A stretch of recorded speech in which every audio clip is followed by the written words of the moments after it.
Hello बच्चों, कैसे हो। ये वीडियो है क्लास 8 साइंस के लिए। लेसन 1 है और इसका थर्ड पार्ट है हिंदी एक्सप्लेनेशन का। ओके बच्चों, तो आपने देखा कि हम लोग इस काफ़ी लेंदी लेसन है तो टाइम लग रहा है इसके एक्सप्लेनेशन में। तो चलिए आज इसका हम लोग करते हैं क्लास 8 का पार्ट 3। ओके बच्चों, तो स्टार्ट करते हैं। आपको कोई प्रॉब्लम हो आप इस हेल्पलाइन नंबर पे कॉल भी कर सकते हैं हमें। और आपने देखा कि इसका जो पहला पार्ट था, इसके पहले जो आपने वीडियो देखा सेकंड पार्ट, उसमें फर्टिलाइजर्स तक यानी कि पेज नंबर 7 में फर्टिलाइजर्स की हेडिंग कंप्लीट हो चुकी थी। और अब हम लोग उसके आगे करने वाले हैं, थोड़ा सा पार्ट बचा था। Organic manure is considered better than fertiliser, this is because यहाँ पर एक कंपैरिजन दिया हुआ है कि ऑर्गेनिक मैन्योर ज़्यादा अच्छी होती है किससे, फर्टिलाइजर से। क्यों? It enhances the water holding capacity of the soil. ये वाटर कैपेसिटी, जो वाटर होल्डिंग कैपेसिटी है पृथ्वी की, उसको बढ़ा देती है, यानी कि ज़्यादा देर तक पानी रुकता है ज़मीन पे। It makes the soil porous due to which exchange of gases becomes easily easy. Porous हो जाती है जिससे क्या होता है, गैसेज बड़ी आसानी से ईजी हो जाती हैं। बच्चों इस तरह से थर्ड नंबर फोर्थ नंबर में increases the number of friendly microbes. जीवाणु जो होते हैं वो भी इसमें ज़्यादा होते हैं, जिससे कि थोड़ा सा क्रॉप्स अच्छी होती है। It improves the texture of soil, और ये मिट्टी की जो टेक्सचर होती है उसको भी अच्छा कर देती है। बच्चों इसके बाद क्या करना है आपको कि आपने देखा कि टेबल नंबर 1.1 है differences between manure and fertilisers. तो आपने पहले मैन्यूर के बारे में पढ़ा, फिर फर्टिलाइजर्स के बारे में, बस उन्हीं का इसमें डिफरेंसेस दिया गया है। तो इसको आपको सेल्फ रीडिंग कर लेना है, सेल्फ स्टडी कर लेना है। नाइट्रोजन साइकिल को खुद पढ़ना है, और इसके बाद अगर आप चाहें तो यूट्यूब में नाइट्रोजन साइकिल इन हिंदी आप मेंशन कर देंगे तो क्या होगा बच्चों कि नाइट्रोजन साइकिल के बारे में आ जाएगा। तो हम लोग यहाँ पर जो नेक्स्ट हेडिंग है ग्रीन कलर में, फैलो फील्ड। तो फॉलो फील्ड में हम लोग आते हैं। फॉलो फील्ड का मतलब होता है खाली खेत। ओके बच्चों, तो हम लोग कैसे बढ़ाएंगे खेत की जो उर्वरकता है, कैसे हमारा खेत उपजाऊ हो जाए, तो क्या क्या करना पड़ता है। फर्टिलाइज़र यूज़ करते हैं, मैन्यूर यूज़ करते हैं, ये भी एक ट्रिक है उसकी। क्या ट्रिक है बच्चों, ज़रा देखो तो। Another method that allows the soil to regain its fertility naturally is to leave the land fallow without growing any crop for one or more seasons. आपको क्या करना है, अगर आप चाहते हैं कि आपकी खेत की जो फर्टिलिटी है, जो उर्वरकता थोड़ा बढ़ जाए, तो आप बिना फसल बोए उसको 1 या 2 सीजन खाली छोड़ दीजिए। All this while dead plants and animals are decomposed by the action of microbes in the soil. जब खाली रहेगा तो क्या होगा कि जो डेड प्लांट्स होंगे, जो एनिमल्स होंगे, वो डिकम्पोज्ड हो जाएंगे, उसी में मिश्रण कर देंगे, सड़ जाएंगे पौधे। तो उससे क्या होगा कि माइक्रोब्स इन द सॉइल, और ज़मीन पर जीवाणु पहुंच जाएंगे। Thus thus nutrients get added to the soil. तो इससे क्या होगा कि जमीन पर और अधिक पोषक तत्व पहुंच जाएंगे। ओके बच्चों, चलिए नेक्स्ट हेडिंग देखते हैं, इरिगेशन। ये नया हेडिंग है एक, इरिगेशन। इरिगेशन मीन्स क्या होता है, पानी की सिंचाई करना, पौधों को पानी देना। जरा देखते हैं बच्चों हम लोग इरिगेशन क्या होता है।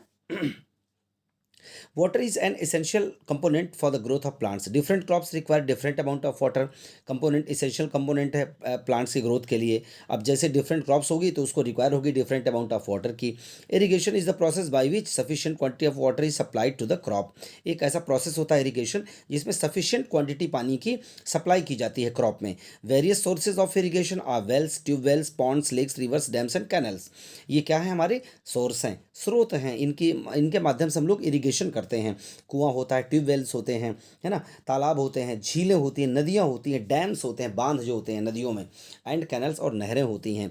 Effective irrigation is the controlled and uniform supply of water to crop in the required amount at the right time with minimum expenditure. और बच्चों क्या करना होता है कि effective irrigation is the controlled. तो ये बहुत ज़्यादा ज़रूरी होता है कि जो इफ़ेक्टिव है, प्रभावशाली हमको इरिगेशन करना चाहिए। यूनिफॉर्म सप्लाई यानी कि बराबर सप्लाई हो पानी के क्रॉप्स में, रिक्वायर्ड अमाउंट में हो, और राइट टाइम में हो, विद मिनिमम एक्सपेंडिचर यानी कि कम खर्चे में हो। तो वो इरिगेशन पेज नंबर 9 में आ जाइए। तो देखते हैं हम लोग कि इरिगेशन के मेथड क्या क्या है। First method, traditional method of irrigation. तो ट्रेडिशनल मेथड क्या है, यानी कि जो बहुत पुराने समय से चल रहा था पहले अभी तक। It involves drawing water from Wales.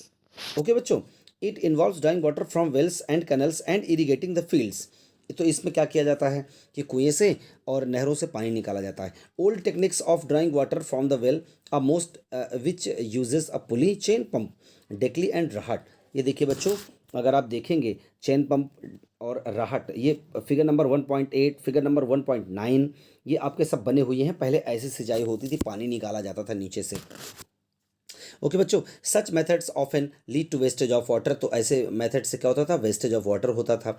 How ever things have changed after independence with construction of dams across river. फिर इंडिपेंडेंस के बाद कंस्ट्रक्शन किया गया, रिवर्स में डैम्स बनाए गए। Water from dams is carried by canals to dry regions. और dam से पानी लाया गया, कैरी किया गया कैनाल के द्वारा, नहर के द्वारा, कहाँ, ड्राई रीजन यानी कि जो सूखा क्षेत्र था। An example is the Indira Gandhi canal that irrigates dry areas of Gandhinagar and Bikaner.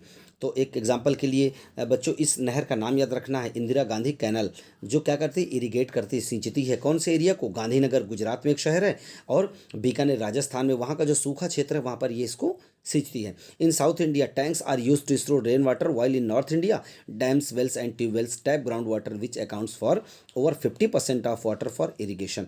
तो साउथ इंडिया में टैंक में पानी स्टोर कर लेते हैं, और नॉर्थ इंडिया में बच्चों क्या कर लेते हैं कि डैम और ट्यूबवेल और ग्राउंड वाटर जो होता है वहाँ से पानी निकाला जाता है। ये पानी के लिए, इरिगेशन के लिए यूज़ करते हैं हम लोग। अब मॉडर्न मेथड क्या है बच्चों इरिगेशन का, देखेंगे आप लोग पेज नंबर 8 में, स्प्रिंकलर इरिगेशन, बेसिन इरिगेशन और फरो इरिगेशन, ये तीनों आपको मिलेंगे यहाँ पर। देखिए कैसे, ड्रिप इरिगेशन भी मिलेगा आपको फिगर नंबर 1.7 पे। तो चलिए स्टार्ट करते हैं। These methods are economical methods of irrigation, some such methods are as follows. तो ये कौन कौन से मेथड जरा देखते हैं। फरो इरिगेशन क्या होता है, देखिए जरा, furrow irrigation figure number 1.6 page number 8 में कैसे नाली बना दी गई है बीच में, और जो ऊपर ऊंची मिट्टी है उसमें प्लांट्स लगा दिए गए, इसको हम लोग बोलते हैं नालीदार सिंचाई होती है बच्चों ये। Ridges and furrows are made fields, ridges मतलब थोड़ा सा ऊंचाई वाली मिट्टी, और फरोज मतलब नाली, आर प्लांटेड इन रोज, और रोज मतलब कतार में प्लांट लगा दिए गए। Crops are grown in ridges and furrows, supply them with water, और फिर इस तरह से पानी सप्लाई किया जाता है। बेड और बेसिन इरिगेशन, ये क्या होता है बच्चों, पेज देखिए 1.6 में, बेसिन इरिगेशन यानी कि एक खेत को चारों तरफ से मिट्टी से बांध बना दिया गया और उस पर पानी भर दिया गया। This method is use for crops like rice that need a lot of water but in the form of a basin are made in the field which is then flooded. तो एक बेसिन बना दिया जाता है, okay, और उसको भर दिया जाता है, फ्लोडेड यानी कि खूब ज़्यादा पानी भर दिया जाता है उसमें, और राइस में ज़्यादा पानी लगता है, इसलिए bed of basin irrigation use करते हैं।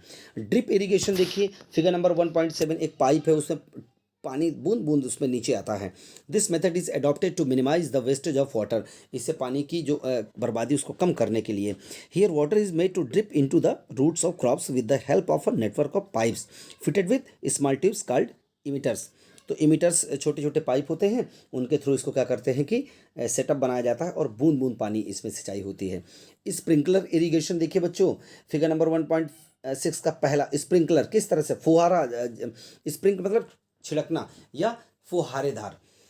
तो in this method water is sprayed on crops. This method is economical and useful in large plantation and gardens. Okay, pipe having rotating nozzles, और जो पाइप होता है उसमें रोटेटिंग नोजल्स होते हैं।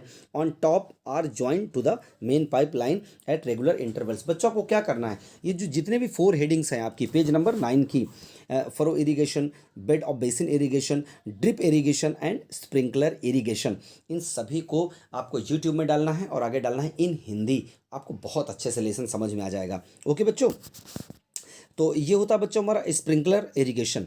Pipe having rotating nozzles on top are joined to the main pipe line at regular intervals. Water is made to flow through the main pipe, और वो क्या किया जाता है, फ्लो किया जाता है मेन पाइप में with the help of a pump, एक पंप के माध्यम से। A jet of water comes out of the nozzles and is sprinkled on the crops, और ये फुहारे फुहारे छोड़ता है।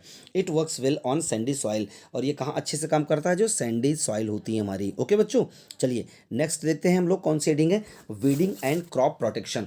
बच्चों पौधा तो लगा दिया हमने, है ना, लेकिन अब हमें उसकी प्रोटेक्शन भी करनी पड़ेगी, उसकी वीडिंग करनी पड़ेगी। वीडिंग का मतलब होता है निराई। जैसे आप किसी खेत में जाओ, आप किसी बगीचे में जाओ, तो आपने देखा कि कोई प्लांट लगा हुआ है, तो प्लांट तो जो है वो तो आपको अच्छा लगेगा, लेकिन उस प्लांट के आसपास बहुत सारे कुछ ऐसे प्लांट्स आ जाते हैं जिनकी रिक्वायरमेंट आपको नहीं होती, फिर भी क्या करना पड़ता है बच्चों, वो डेवलप हो जाते हैं, तो उनको हटाना पड़ता है वहाँ से, उसको हम लोग वीडिंग बोलते हैं। क्या बोलते हैं बच्चों, वीडिंग।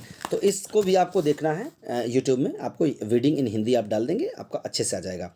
ओके बच्चों, चलिए स्टार्ट करते हैं। Many undesirable plants grow along with crop plants. Undesirable हमें जिनकी ज़रूरत नहीं है, वैसे भी प्लांट्स हमारी फसल के साथ उग जाते हैं। Such plants are called weeds, इनको हम लोग वीड्स कहते हैं, खरपतवार कहते हैं बच्चों। These compete with the crop for water, sunlight and nutrients, और ये क्या करते हैं, कम्पीट प्रतियोगिता प्रतिस्पर्धा करते हैं फसल के साथ, पानी के लिए, सनलाइट के लिए, न्यूट्रिएंट्स पोषक तत्वों के लिए, एंड रिड्यूस और कम कर देते हैं द क्रॉप यील्ड, और फसल की उत्पादन को कम कर देते हैं ये। To remove the weeds is called weeding, और उस वीड्स को हटाने की क्रिया को हम लोग वीडिंग बोलते हैं। Weeding is done by hand using small spades, stalls और हैरो, छोटे फावड़े या कुदाल के द्वारा, हैरो के द्वारा हम लोग इसको क्या करते हैं, हटाया जाता है इसको। स्पेशल केमिकल्स कॉल्ड वीडिसाइड्स, अब कुछ बच्चों केमिकल्स भी यूज़ किए जाते हैं, are also spread on the fields to kill the weeds, जिससे कि वो वीड्स जो खरपतवार होते हैं वो समाप्त हो जाती है।